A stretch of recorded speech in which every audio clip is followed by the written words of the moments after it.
Hello, this is Benjamin Fulford speaking on January 7th, 2022. Uh, this fake pandemic and the very real and dangerous vaccine campaign has woken up a lot of people to the fact that what we know of as government is not really what we thought it was. In other words, people are starting to become aware of a secret government that does not necessarily have a nice agenda. So, what I want to do is for people who are just getting into this stuff, I want to give a quick introduction as to how I got involved. Um, it goes back to, I think it was around it was the early 2000s. And what happened was that all the Japanese listed companies on the Tokyo Stock Exchange were handed over to, they used to be controlled by Japanese banks. So banks and companies owned each other's shares. Then, when Heizo Takenaka was finance minister of Japan, all the controlling shares, in other words, if you have over 34% ownership of a Japanese corporation, you can veto everything. So it was all handed over to a bunch of trust funds, State Street and Banking, Vanguard, BlackRock. And these in turn are owned by foundations. And the foundations, if you follow the paperwork, it eventually leads to people like David Rockefeller, now David Rockefeller Jr., the Rothschild family, and some European royals. So I got involved when I confronted Heizo Takenaka. I said, why did you hand over control of all of Japan's corporations to the Rockefellers and the Rothschilds? And that's how I got involved. He sent a self-described assassin to make me an offer. He said I could either become finance minister and become rich and powerful, but I had to agree to a plan to kill 90% of the world's population, or they would kill me. So that was my introduction to the secret government, and it was very direct and personal. I was then approached by an Asian secret society which said they could only be used for the greater good, and they offered me protection. And so these are the two big groups I ran into right off the bat. One wants to kill 90% of the human population. The other wants Asia to take over control of the world. And, to be honest, if I had to choose between one or the other, I cannot agree with killing 90% of the world's population. So I went with the Asian group, and we stopped the plan. Or, it's sort of not quite stopped. They're still trying it, but we stopped the initial plan. But I was told at the time, and I have this on tape, that war didn't kill enough people, so they were going to use disease and starvation. And since then, they have been planting Ebola, MERS, SARS, bird flu, and they've been trying to cause mass starvation by paying farmers to grow fuel instead of food, etc. So there was a really nasty war that I got involved in.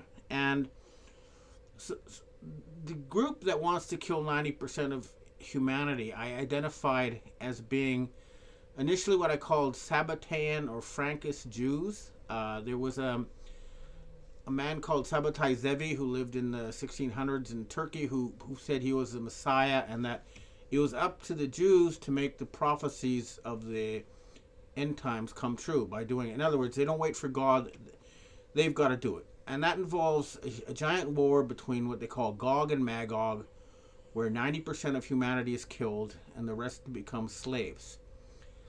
This is the group that we have been fighting and are still fighting.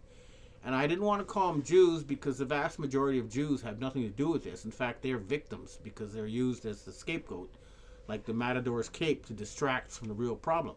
And these people aren't Jews, okay? They worship Satan, or more accurately, Baal, Molech, the Egyptians called Set.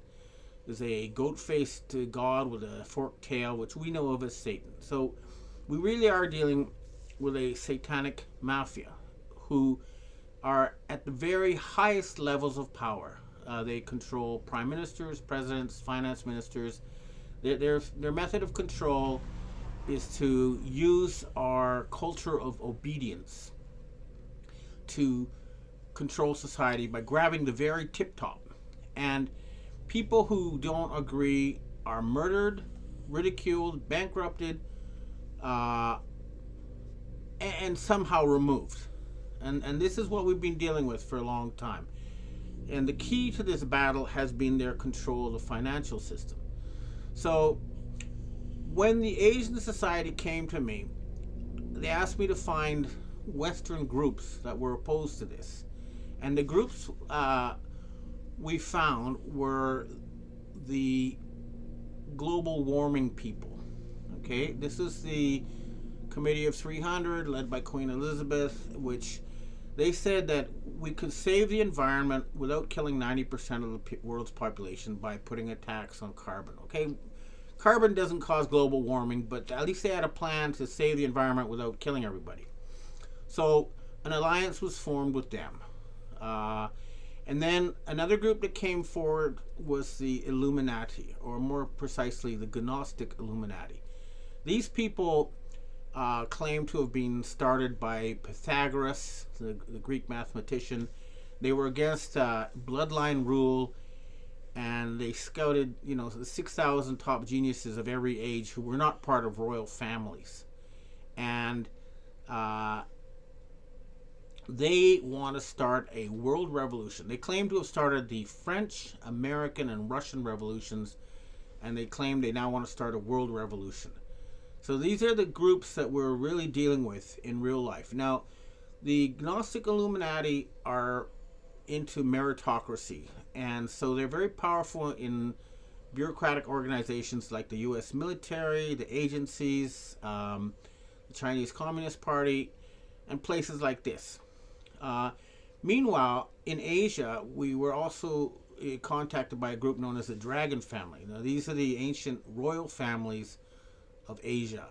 So we have basically the ancient royal families of Asia. We have the group of Asian secret societies that control both Taiwan and a large part of China, but they're not in charge of the Chinese Communist Party. And the royals, plus the white hats in the military and in the what you call the white nobility of Europe, the people who are of royal background but who want to do good for the planet. So that's the alliance. These are the people who are fighting to liberate humanity. And what I call the Khazarian Mafia, these people who have for thousands of years perfected the art of enslaving people.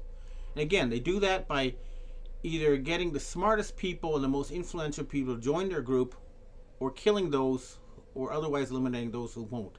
So they control the very tip top of the media, and their control has been forensically traced to these foundations that control the Fortune 500 corporations. And that's where the battle is raging. Now, this group wanted to, once they realized that they were not going to be able to rule the world from Israel, they came up with their plan B. They were going to set up an empire in Khazaria, which is now known as the Ukraine, and they took over the government there. And what's now happening in the news, to get us up to date, is that they are going to be kicked out of the Ukraine. And that's why you may have noticed Kazakhstan, which is another area controlled by the Khazarians originally. They tried a color revolution there. They used their control of energy companies to jack up gas prices. They sent in a whole bunch of agents. They tried to stage a color revolution, and now the Russians are in there preventing them from taking over Khazaria or Kazakhstan, and they're going to be kicked out of the Ukraine. So their last real holdout is the United States. the fake regime of Joe Biden and that whole can of worms. And I'm sorry, but Donald Trump is part of that group, okay? When he came out promoting vaccines, he revealed himself as being controlled opposition. So don't count on Trump to rescue you. It's not going to happen. He was part of that group. He was blackmailed and compromised, and that's why he went along with the vaccines, even though his own son was injured by vaccines. So we are now in the year 2022 facing a battle, and the key is to remove their control of the financial system, and that's happening. The very latest is that they had a supercomputer in Antarctica that was, and probably still is, being used to jack up the stock market, to pay for governments, to implement this fake pandemic, to push vaccines. It's all connected to money. The president of Belarus gave a good example, but he was not one. He was one of many presidents and leaders to come forth saying they were offered huge sums by the World Bank and the IMF to carry out medical fascism based on a fake pandemic and a very real and dangerous vaccine campaign. So the key is to cut off their money, and I believe that that's going to happen. They're going to lose control of the computers in Antarctica that allow them to pump money into the American economy via the stock market and via paychecks to Americans. The other thing, though, is that they do have allies in communist China who agreed to keep financing the fake Biden regime in exchange for the handover of Japan, ASEAN, Australia, New Zealand.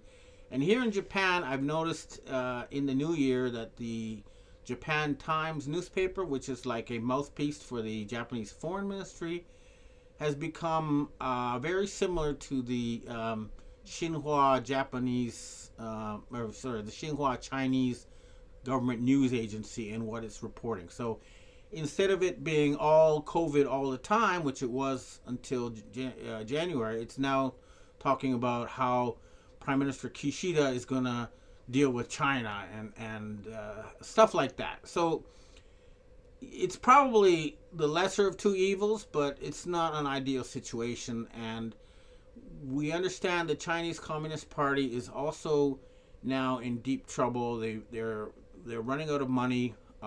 They're bet on everything was connected to real estate, and that's gone to the point where it takes someone 40 years of income to pay for a house. In other words, their real estate system is no longer connected to reality. So we're expecting a collapse of both the communist Chinese regime and the Biden regime, and they are allies. They are connected, and that will lead to the liberation of humanity. And this will involve an alliance between the benevolent Asian societies and the benevolent Western societies.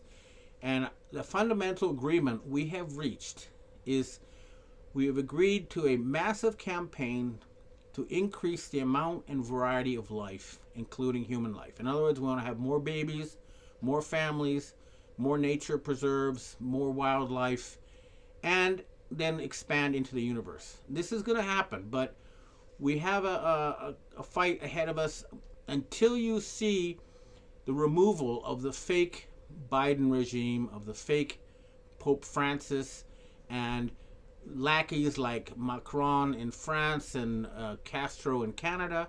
The battle is not over. We're fighting hard, but I believe that humanity can be liberated this year, and that we're going to push hard. We're going to go on the offensive, and we're going to remove these people from control of Google, Facebook, all the stock market and Fortune 500 corporations.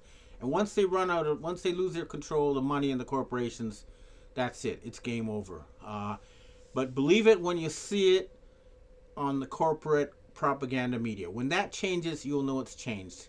And right now, it looks like the game plan is to say everybody caught Omicron, and so now they have natural immunity, so there's going to be no more vaccines. And that's how they're going to try to end this whole thing. And the last question mark is, are they going to pull off a fake alien thing. Now,